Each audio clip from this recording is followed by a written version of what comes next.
El viento del mar soplaba con una intensidad que sacudía mis pensamientos. Aquella noche, las olas rugían bajo nuestros pies mientras avanzábamos en la barca, luchando contra la tormenta. Todo parecía estar en caos, pero entonces, en medio de la oscuridad, lo vi, caminando sobre el agua, su figura iluminada por un poder que iba más allá de mi entendimiento. Mi corazón se llenó de asombro y temor. «Señor, si eres tú, manda que yo vaya a ti sobre las aguas», grité, y cuando escuché su voz llamándome, mis pies, por un instante, desafiaron lo imposible. Pero la duda me alcanzó, y comencé a hundirme. En ese momento supe que mi fe estaba a prueba, y que mi vida no sería la misma. Mi nombre es Pedro, y esta es mi historia. Antes me llamaban Simón, hijo de Jonás. En ese entonces, mi vida giraba en torno al mar de Galilea. Era un lugar que conocía mejor que a mí mismo. Las olas que se agitaban cuando el viento soplaba fuerte, el olor a sal en el aire, el crujir de la madera del bote bajo mis pies y el peso de las redes cargadas de peces, o a veces vacías.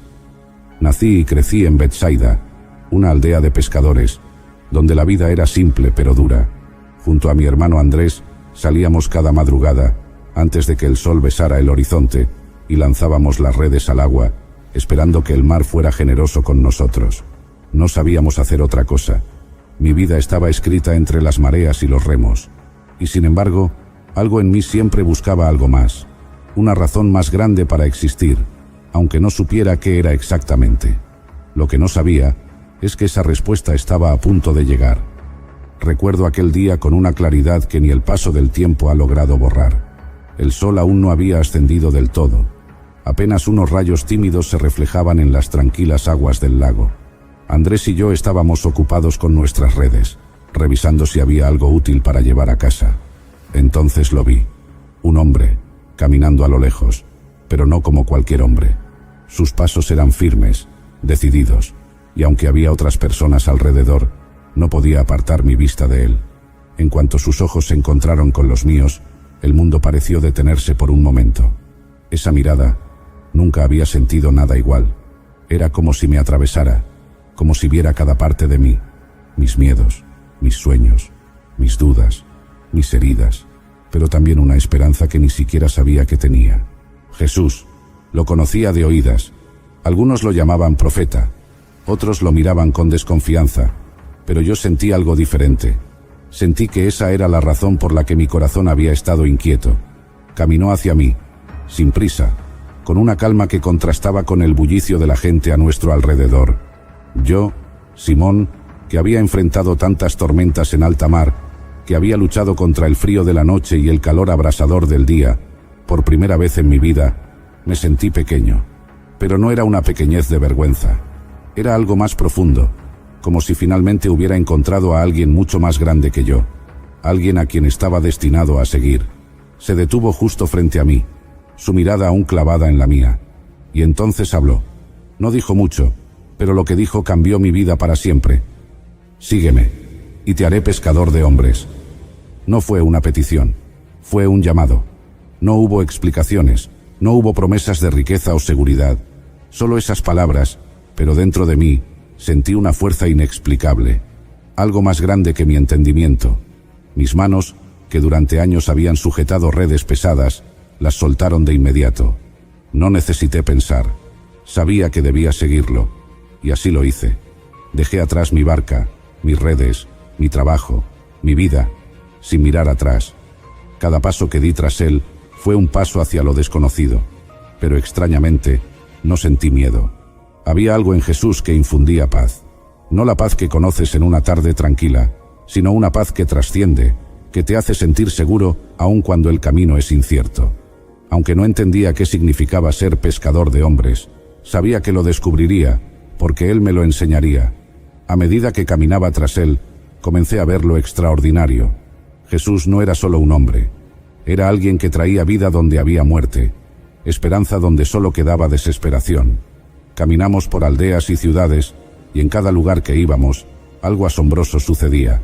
Los enfermos venían a Él, y con una simple palabra o un toque de sus manos, los cojos caminaban, los ciegos veían, los oprimidos eran liberados. Pero lo que más me impresionaba no eran los milagros en sí, sino cómo Jesús veía a las personas. No solo veía sus cuerpos heridos o enfermos, veía sus corazones. Él les hablaba con una ternura y una compasión que nunca había visto en nadie. Hubo un momento que marcó mi vida para siempre. Estábamos en Cesarea de Filipo, caminando juntos como tantas otras veces, cuando Jesús nos hizo una pregunta que resonó profundamente en mi ser. ¿Quién dice la gente que soy? Algunos de mis compañeros respondieron con nombres de profetas, Juan el Bautista, Elías, pero entonces Jesús me miró a mí. Sentí esa mirada de nuevo, como si el tiempo se detuviera. ¿Y tú, Simón? ¿Quién dices que soy? Era una pregunta sencilla, pero en ese momento supe que la respuesta que saliera de mis labios cambiaría todo. No sé de dónde vino la fuerza, pero sin dudar respondí: tú eres el Cristo, el Hijo del Dios viviente. Nunca había estado tan seguro de algo en mi vida. Y entonces Jesús me sonrió. No una sonrisa común, sino una que transmitía aprobación, como si hubiera dicho exactamente lo que él esperaba. Tú eres Pedro, me dijo, y sobre esta roca edificaré mi iglesia. En ese momento no entendí completamente lo que eso significaba, pero sentí que algo profundo había sucedido. Ya no era solo Simón, el pescador, era Pedro, la roca sobre la cual Jesús construiría algo más grande de lo que jamás podría imaginar. A partir de ese día, mi vida dejó de ser solo la de un hombre que seguía a un maestro. Me di cuenta de que estaba en medio de un plan divino, un propósito más grande que cualquier cosa que hubiera conocido en mis años como pescador. Jesús me veía de una manera que ni yo mismo podía ver. Me veía como alguien capaz de más, y aunque no lo entendía del todo, estaba dispuesto a caminar este viaje, porque sabía que Él me guiaría. Seguir a Jesús fue como vivir en una constante montaña rusa. Había momentos en los que sentía que lo comprendía todo, que cada paso que daba detrás de Él me llevaba más cerca de la verdad, más cerca de ese propósito por el que había sido llamado. Pero también hubo momentos en los que dudé, en los que me di cuenta de lo frágil que era mi fe. Y una de esas lecciones, una que nunca olvidaré, sucedió una noche en medio del mar. Estábamos cruzando el lago de Galilea después de una larga jornada. Jesús había decidido quedarse atrás a orar, así que nos subimos a la barca y comenzamos a remar. El viento estaba en calma al principio, pero no pasó mucho tiempo antes de que una tormenta feroz nos envolviera. El mar, que había sido mi hogar durante tantos años, se convirtió en un enemigo implacable. Las olas golpeaban nuestra barca, y por más que luchábamos, parecía que estábamos a punto de hundirnos. Aun siendo pescador, había algo en esa tormenta que me llenaba de un temor profundo. Miraba a mis compañeros y veía la misma preocupación en sus rostros. De repente, en medio de la oscuridad y el caos, lo vi, una figura caminando sobre el agua. Al principio pensé que era un fantasma. El viento aullaba, el agua nos salpicaba con fuerza, pero allí estaba él, caminando como si las olas no significaran nada. Y entonces, su voz rompió el estruendo de la tormenta. «Ánimo, soy yo, no teman». Era Jesús. No sé por qué, pero en ese momento, una valentía irracional me invadió. Sentí que, mientras estuviera con él, nada podría hacerme daño. «Señor», grité por encima del ruido del mar, «si eres tú, mándame ir hacia ti sobre el agua». Lo que sucedió después fue algo que aún hoy, al recordarlo, me deja sin palabras. Jesús me miró y me llamó. «Ven». Sentí una mezcla de miedo y emoción mientras ponía un pie fuera de la barca. El agua estaba fría bajo mis pies, pero mientras miraba a Jesús, todo parecía posible. Di un paso, luego otro. Estaba caminando sobre el agua. Por un momento, la realidad de lo que estaba haciendo no me importó. Mis ojos estaban fijos en él, en su mirada que me daba confianza, en su presencia que hacía que lo imposible pareciera alcanzable. Pero luego, las olas comenzaron a levantarme más alto. El viento rugía con más fuerza, y por un segundo, aparté la vista de Jesús. Fue solo un instante, pero en ese pequeño momento, el miedo se apoderó de mí. Mi mente, que había estado llena de fe, fue invadida por la duda. «¿Qué estoy haciendo?», pensé. Y en ese mismo segundo, comencé a hundirme.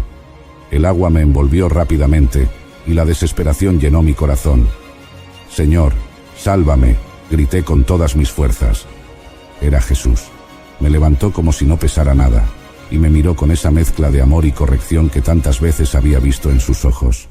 Hombre de poca fe, dijo suavemente. ¿Por qué dudaste? No había reproche en su voz, solo una lección que debía aprender. La fe no es solo para los momentos en que todo va bien. Es para los momentos de tormenta, cuando el miedo y la duda intentan ahogarnos. Mientras caminábamos de vuelta a la barca, la tormenta se calmó, y todo quedó en silencio. Mis compañeros, que lo habían visto todo, lo adoraron, diciendo: «Verdaderamente eres el Hijo de Dios». Esa noche me dejó una lección imborrable. Mientras mis ojos estaban fijos en Jesús, lo imposible era posible. Pero cuando permití que el miedo y la duda me distrajeran, el agua me tragó. Mi fe, aunque fuerte en algunos momentos, era frágil cuando más la necesitaba. Y esa no fue la única lección que aprendí en mi caminar con Jesús. Hubo momentos en los que mi entusiasmo me llevó a hablar antes de pensar, como cuando Jesús nos reveló que debía sufrir y morir en Jerusalén. Mi corazón se negó a aceptar eso. ¿Cómo podría ser posible que el Mesías, el Hijo de Dios, sufriera? No entendía que su reino no era como los reinos de este mundo. Así que me acerqué a él y le dije con firmeza: «Nunca, Señor. Eso no te sucederá». Pensé que estaba defendiendo su honor, protegiéndolo de un destino que no comprendía. Pero Jesús me miró con una severidad que nunca había visto antes y me reprendió: «Apártate de mí, Satanás. No tienes en mente las cosas de Dios, sino las de los hombres». Sus palabras fueron como un golpe al corazón. Me di cuenta de que, a pesar de mi devoción, aún no entendía por completo su misión. Estaba tratando de imponer mis propias ideas sobre lo que debía ser el reino de Dios, en lugar de confiar en su plan. Aquel día aprendí que seguir a Jesús no significaba solo caminar tras él físicamente, sino someter mis pensamientos y mis deseos a la voluntad de Dios, aunque no siempre la entendiera. De todas las cosas que viví al lado de Jesús, nada me marcó tanto como la noche en que lo traicioné. Si cierro los ojos, todavía puedo revivir cada momento, cada palabra que pronuncié, cada mirada que me perforó el alma. Era la víspera del sacrificio de mi maestro, y aunque esa noche no lo entendía del todo, la tensión en el aire era palpable. Estábamos reunidos en la sala donde celebrábamos la Pascua, compartiendo el pan y el vino. Jesús hablaba con una tristeza en su voz que jamás había escuchado antes, una especie de despedida encubierta en cada palabra. Fue entonces cuando, en medio de la cena, se dirigió a mí. La mirada en sus ojos era una mezcla de amor y conocimiento profundo. Sabía algo que yo no sabía. «Simón, Simón», me dijo, con una calma que me inquietaba, «Satanás os ha pedido para zarandearos como a trigo, pero yo he orado por ti, para que tu fe no falle. Y cuando te hayas vuelto a mí, fortalece a tus hermanos». Recuerdo haber sentido una mezcla de confusión y orgullo herido. ¿Zarandearme? ¿Acaso Jesús dudaba de mi lealtad? Le respondí con firmeza, casi con terquedad: «Señor, estoy dispuesto a ir contigo tanto a la cárcel como a la muerte». Creía esas palabras con todo mi corazón. En mi mente, no había nada que me pudiera apartar de él. Pero Jesús me miró una vez más, con una tristeza en sus ojos que no comprendí en ese momento, y me dijo: «Pedro, te digo que antes de que cante el gallo, me negarás 3 veces». Sus palabras me dejaron helado, pero las ignoré. ¿Cómo podría negar al Mesías, a mi maestro, a quien había visto caminar sobre el agua, resucitar muertos, abrir los ojos de los ciegos? Era inconcebible. Pero entonces llegó la noche más oscura de mi vida. En el jardín de Getsemaní, todo cambió. Jesús fue arrestado, y de pronto, el miedo me invadió. No era miedo a las autoridades ni a los soldados. Era un miedo más profundo. Un miedo a perder todo lo que había conocido en esos últimos 3 años. Jesús, el que calmaba las tormentas, el que expulsaba demonios, el que traía vida, ahora estaba siendo llevado como un cordero al matadero. Mis piernas temblaban, y por primera vez en mi vida, no sabía qué hacer. Seguí a la distancia mientras lo llevaban ante el sumo sacerdote. Mi corazón estaba dividido entre el deseo de permanecer cerca de él y el miedo que empezaba a apoderarse de mi mente. Me escondí en las sombras mientras lo llevaban al juicio. No quería ser visto, pero tampoco podía soportar alejarme. Me quedé en el patio, rodeado de gente. Mis manos sudaban, mis pensamientos corrían en todas direcciones. Y entonces, sucedió lo que jamás pensé que sucedería. Una sirvienta me miró fijamente. Podía ver en sus ojos que me reconocía. «Tú también estabas con él», dijo, señalándome. El corazón me dio un vuelco. En ese instante, el miedo tomó control de mi lengua antes de que pudiera detenerme. Las palabras salieron de mi boca sin pensarlo. No lo conozco. Inmediatamente supe lo que había hecho, pero no podía volver atrás. Fue una mentira, pero me dio un respiro momentáneo. Sin embargo, el alivio duró poco. Minutos después, otro hombre me señaló. Tú también eres uno de ellos. Sentí cómo la tensión aumentaba. El calor subía en mi cuerpo.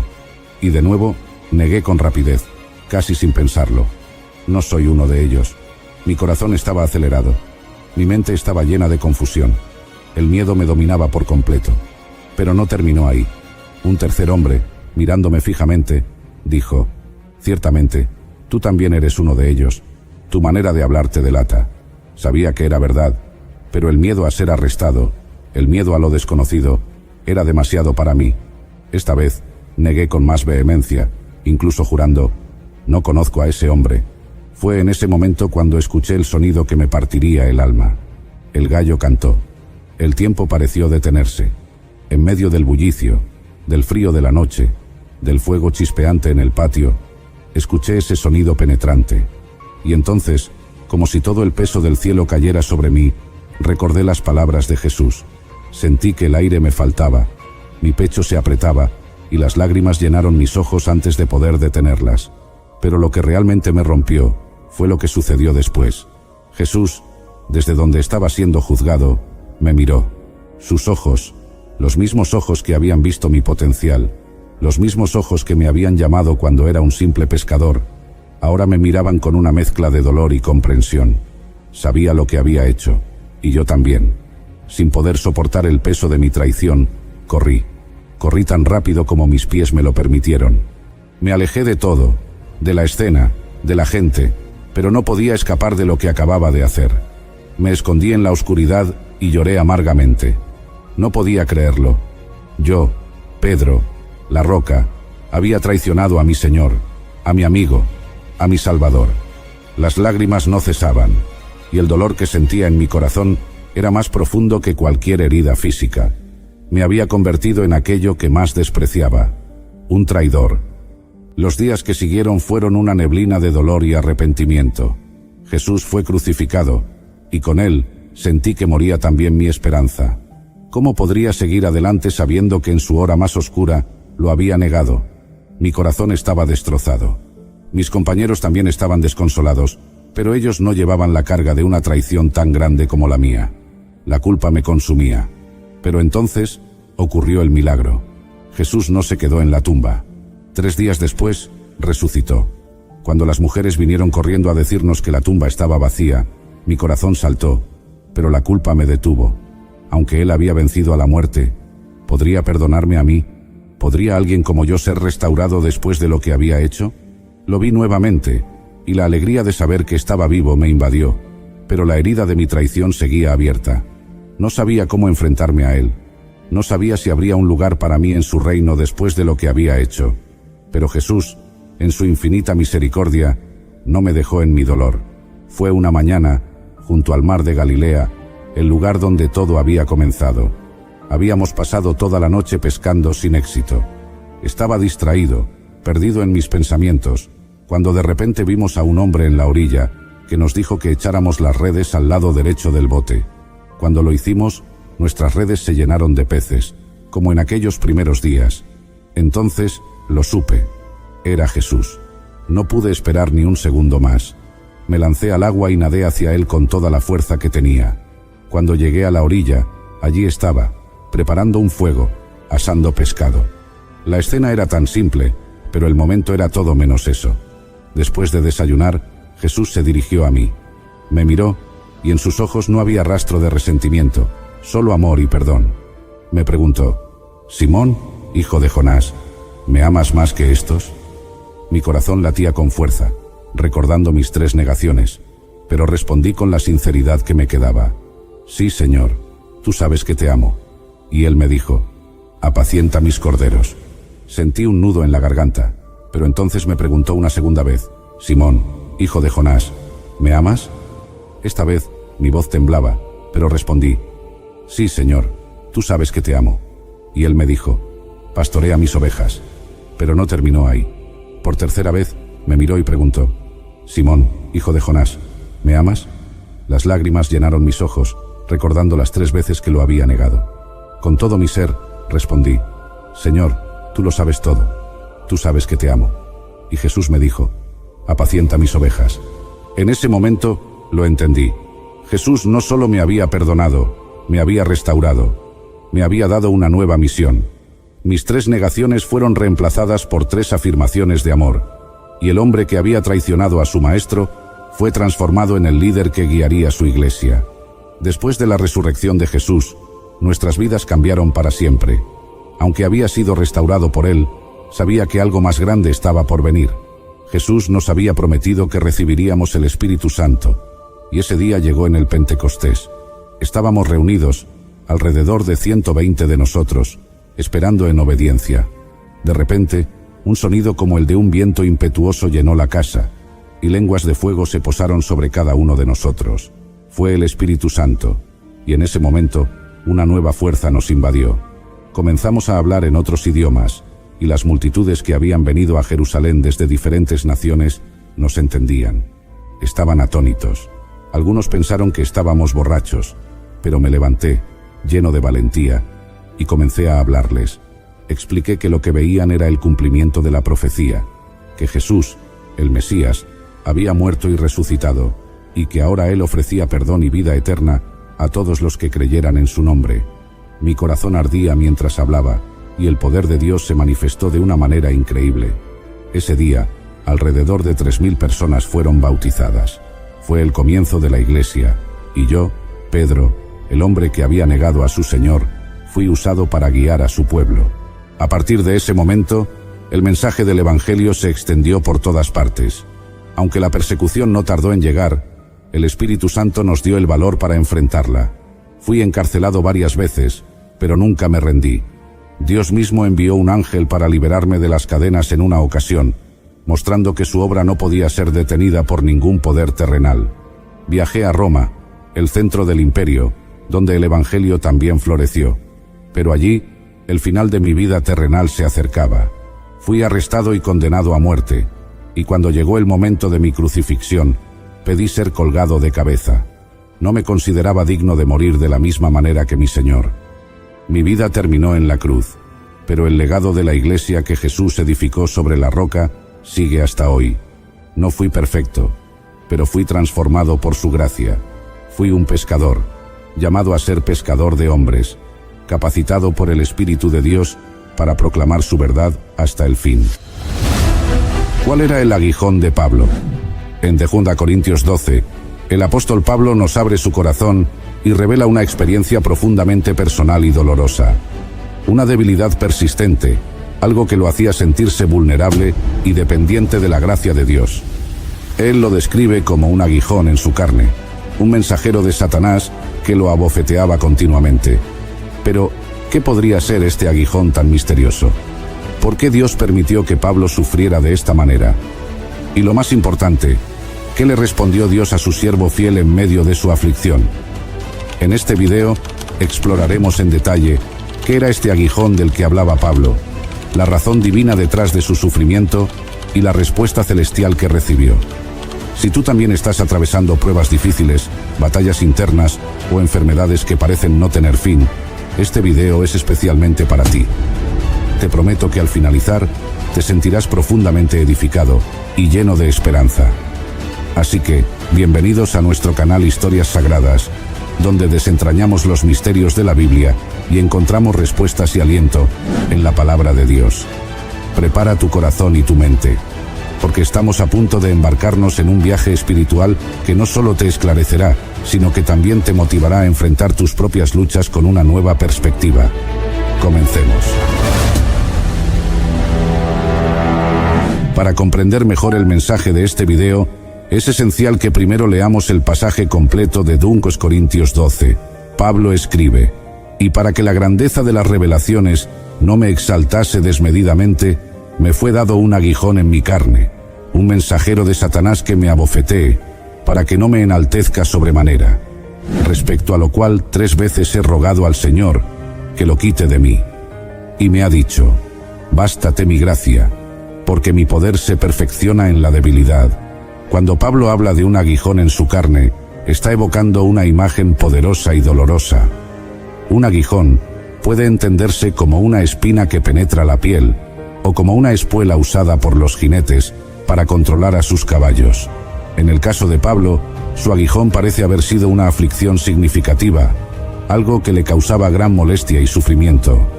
Él incluso describe esta experiencia como si fuera un abofeteo constante en su carne, una tormenta incesante que lo debilitaba.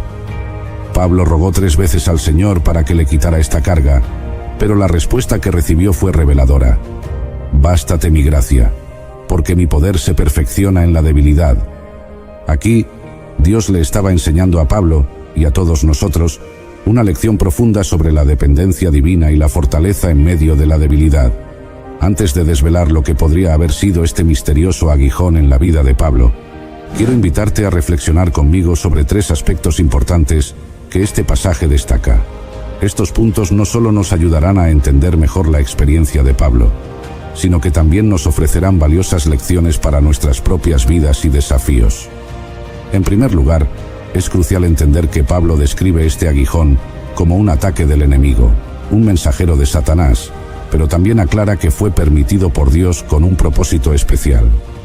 A primera vista, esto puede parecer una contradicción, pero en realidad no lo es. A veces, nos encontramos bajo ataque del enemigo, enfrentando pruebas, enfermedades o asechanzas, y aunque estos desafíos provienen del maligno, Dios permite que ocurran con un propósito mayor. Consideremos el caso de Job. No fue Dios quien le quitó sus pertenencias ni le envió la enfermedad a su cuerpo, sino Satanás. Sin embargo, Dios permitió que Job enfrentara estas pruebas para glorificarse a través de su fidelidad y para elevarlo a un nuevo nivel de revelación sobre quién es Dios. Mis queridos hermanos, es fundamental distinguir entre las pruebas que Dios envía y las que Él permite. Esta distinción puede cambiar por completo nuestra perspectiva sobre el sufrimiento y las dificultades que enfrentamos. La batalla que estás librando hoy, aunque tenga su origen en un ataque espiritual del enemigo, está permitida por Dios para glorificarse en medio de tu prueba y para fortalecer tu fe. Créeme, todos pasamos por grandes pruebas. A veces, la gente ve fotos de sus conocidos sonriendo en Instagram y piensan: ¡qué bien! Ellos no pasan por pruebas. Pero la realidad es que ellos también enfrentan aflicciones de todo tipo. Ten en cuenta que nadie postea sus fracasos. La Biblia nos recuerda que estos mismos padecimientos se van cumpliendo en vuestros hermanos en todo el mundo. No estás solo en tu lucha. Todos los hijos de Dios enfrentan desafíos similares. Y es en estos momentos de prueba donde Dios se glorifica, mostrando su poder en nuestra debilidad y su fidelidad en nuestras dificultades.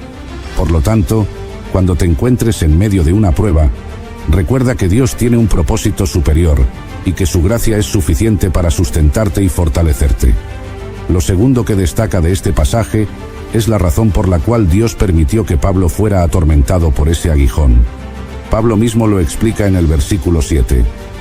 Y para que la grandeza de las revelaciones no me exaltase desmedidamente, me fue dado un aguijón en mi carne, un mensajero de Satanás que me abofetee, para que no me enaltezca sobremanera.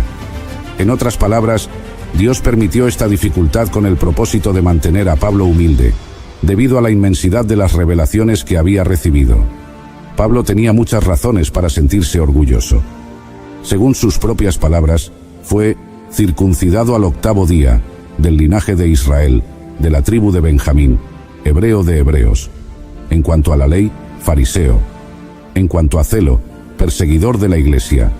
En cuanto a la justicia que es en la ley, irreprensible. En términos humanos, Pablo era un hombre altamente educado y de gran prestigio. Se había criado bajo la tutela del renombrado maestro Gamaliel, uno de los más respetados de su tiempo. Pero eso no era todo. Pablo había recibido una revelación del Evangelio que ningún otro apóstol había tenido. Había comprendido misterios profundos, como el endurecimiento del pueblo de Israel y los eventos escatológicos. Además, había sido llevado al tercer cielo, arrebatado al paraíso de Dios, donde escuchó palabras inefables que no le es permitido al hombre expresar. Dado todo esto, Pablo tenía muchas razones para sentirse exaltado. Sin embargo, Dios, en su sabiduría, permitió ese aguijón en la carne de Pablo para mantenerlo humilde y consciente de su dependencia de la gracia divina. Esta experiencia le recordó a Pablo que, a pesar de sus grandes revelaciones y logros, seguía siendo humano y vulnerable. El propósito de Dios al permitir este aguijón fue mostrar a Pablo que su verdadera fortaleza no radicaba en sus propias capacidades o conocimientos, sino en su dependencia total de Dios. Este aguijón servía como un recordatorio constante de su debilidad y la necesidad de la gracia divina. Así, Pablo aprendió a gloriarse en sus debilidades, porque en su debilidad el poder de Dios se perfeccionaba y se manifestaba con mayor fuerza. Esta lección es también para nosotros. A veces Dios permite que enfrentemos dificultades y pruebas, no para castigarnos, sino para enseñarnos humildad y dependencia en Él. En nuestra debilidad, su poder se hace evidente, y podemos experimentar su gracia de manera más profunda y transformadora. Ahora bien, dado que Pablo había sido tan poderosamente usado por el Espíritu Santo y había recibido tantas revelaciones, él mismo confiesa que Dios permitió algo en su carne para mostrarle su propia debilidad. Imagina por un momento lo que pasaba por la mente de Pablo cuando enfrentaba a ese mensajero de Satanás que lo abofeteaba.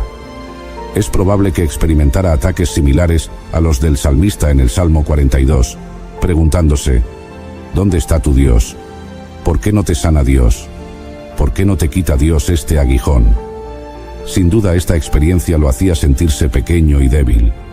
El pasaje nos dice claramente que la razón por la cual Dios permitió este aguijón fue para mantener a Pablo humilde y evitar que se enorgulleciera. ¿Por qué estaría Dios tan interesado en que Pablo no se enorgulleciera?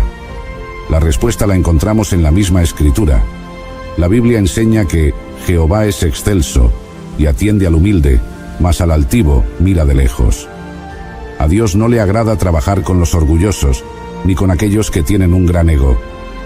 Dios no utiliza a los superhombres, sino a aquellos que se humillan bajo su poderosa mano. Este principio es una constante en la Biblia. Cada persona que Dios usó pasó primero por un proceso de quebrantamiento destinado a romper su orgullo o vanagloria humana, porque al humilde es a quien Dios exalta. Tomemos por ejemplo a José. ¿Cuánto quebrantamiento tuvo que pasar antes de llegar a ser el gobernador de Egipto? O consideremos a Moisés, quien pasó 40 años en el desierto como un humilde pastor de ovejas. Fue solo cuando Moisés pensaba que era un don nadie, que no podía ser usado por Dios y que incluso se había olvidado de cómo hablar correctamente, que Dios lo llamó para usarlo con poder durante otros 40 años. Este proceso de humildad es esencial para el propósito de Dios.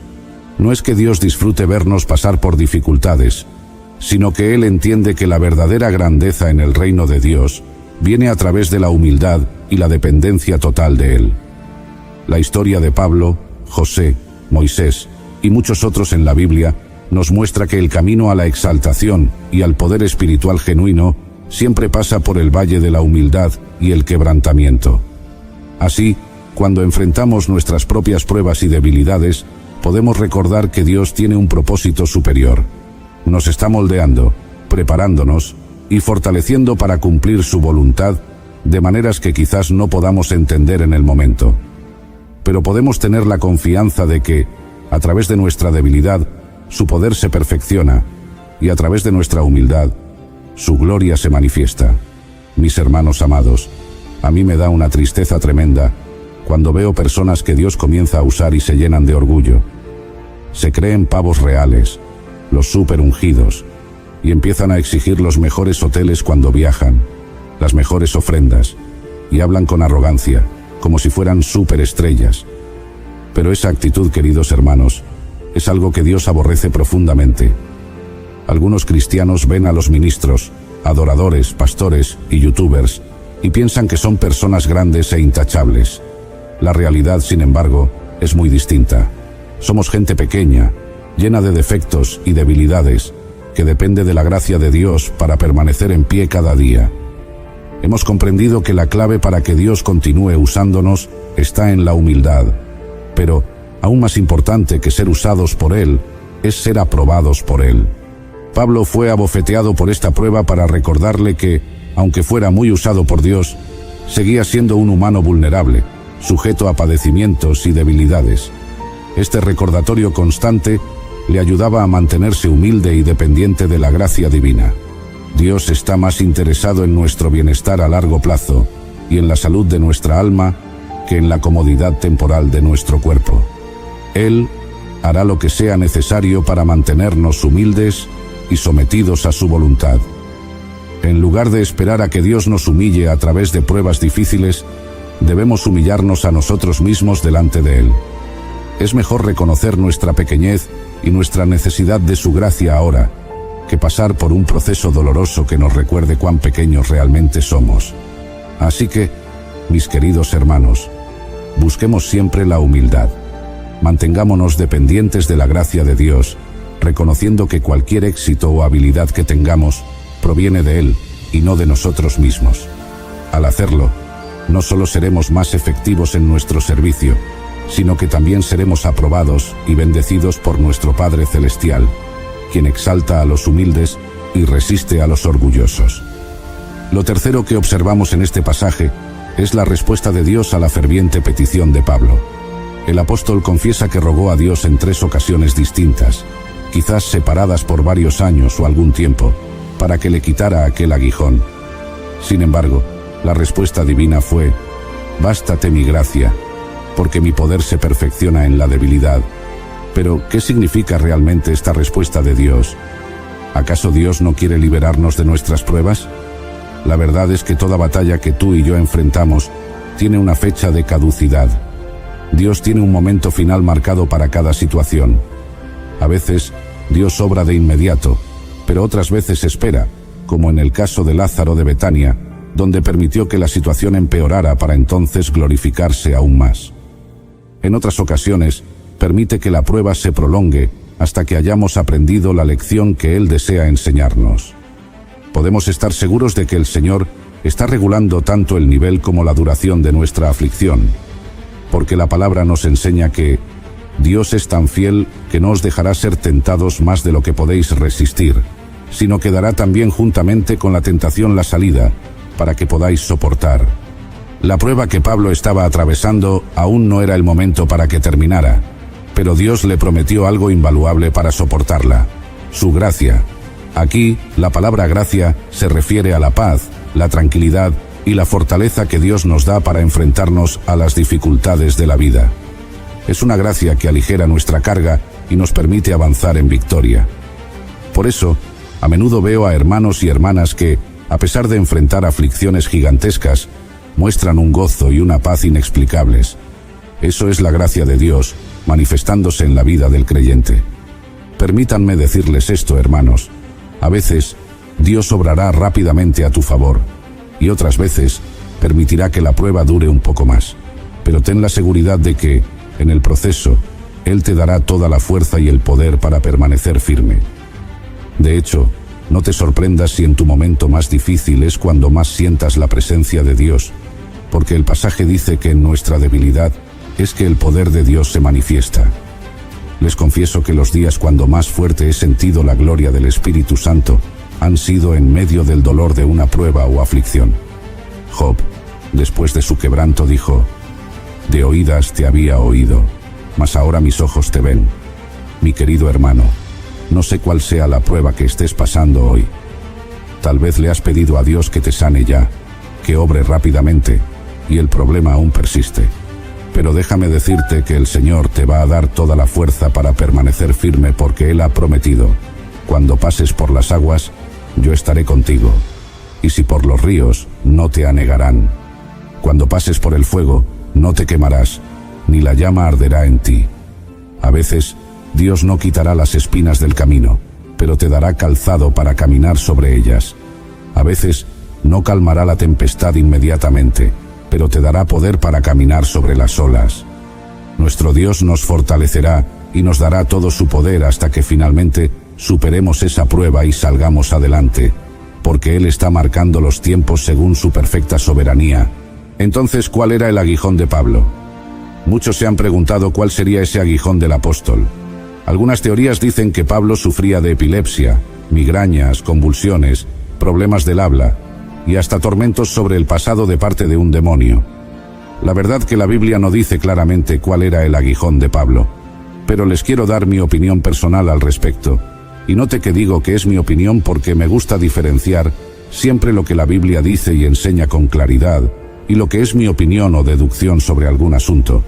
Yo antes pensaba que el aguijón era un ataque a la consciencia de Pablo, o sea, recuerdos de su vida pasada como cuando estuvo en el apedreamiento de Esteban. Sin embargo, después de estudiar el tema, encuentro que numerosas veces el apóstol dijo que tenía su conciencia limpia. Por ejemplo, en Hechos 23:1, Pablo dijo: «Varones hermanos, yo con toda buena conciencia he vivido delante de Dios hasta el día de hoy». Luego dijo en 1 Corintios 4:4, «De nada tengo mala conciencia». Y finalmente a Timoteo le dijo así: «Doy gracias a Dios, al cual sirvo desde mis mayores con limpia conciencia». Así que no creo que Pablo tuviera ataques a su conciencia por errores del pasado. El aguijón de Pablo yo creo que era algún problema de la visión, alguna enfermedad en sus ojos que no le permitía ver totalmente bien, pero que sobre todo era vergonzoso. Y no creo que fuera por la ocasión cuando vio a Jesús y quedó ciego, ya que en el libro de los Hechos se dice claramente que recibió la vista cuando un discípulo llamado Ananías oró por él. Ahora, recordemos que Pablo había sido apedreado hasta quedar casi muerto, y había pasado por azotes y grandes persecuciones en varias ocasiones. De hecho, él dijo: «De aquí en adelante nadie me cause molestias, porque yo traigo en mi cuerpo las marcas del Señor Jesús». La razón por la cual decimos que pudiera ser un problema de la vista es porque repetidas veces vemos en las cartas de Pablo que él tenía problemas en su visión, y creo que es la única enfermedad física a la cual Pablo frecuentemente hace alusión. Por ejemplo, a los Gálatas Pablo les dijo: «Pues vosotros sabéis que a causa de una enfermedad del cuerpo os anuncié el Evangelio al principio, y no me despreciasteis ni desechasteis por la prueba que tenía en mi cuerpo. Antes bien me recibisteis como a un ángel de Dios, como a Cristo Jesús. ¿Dónde, pues, está esa satisfacción que experimentabais? Porque os doy testimonio de que si hubieseis podido, os hubierais sacado vuestros propios ojos para dármelos». También a estos les dijo luego: «Mirad con cuán grandes letras os escribo de mi propia mano». También tenemos como evidencia que la carta de Romanos no fue escrita por Pablo, sino por un tal Tercio que recibió el dictado de Pablo, lo cual quizás da a entender que a Pablo le era muy difícil escribir debido a su problema de visión. Y por último, vemos a Pablo en 2 ocasiones diciendo que a su lado estaba Lucas, y en una ocasión lo menciona como el médico amado. Quizás la situación de Pablo requería que Lucas estuviera asistiéndole en ocasiones para tratar su enfermedad. Así que esa es nuestra posición en cuanto a cuál era el aguijón del apóstol Pablo, pero me gustaría saber tu valiosa opinión al respecto. Así que te invito a que nos comentes abajo en la sección de comentarios. Y si este video te bendijo, por favor compártelo en tus redes sociales y déjanos un fuerte like para mostrarnos tu apoyo. Un fuerte abrazo, y nos vemos en nuestra siguiente historia sagrada.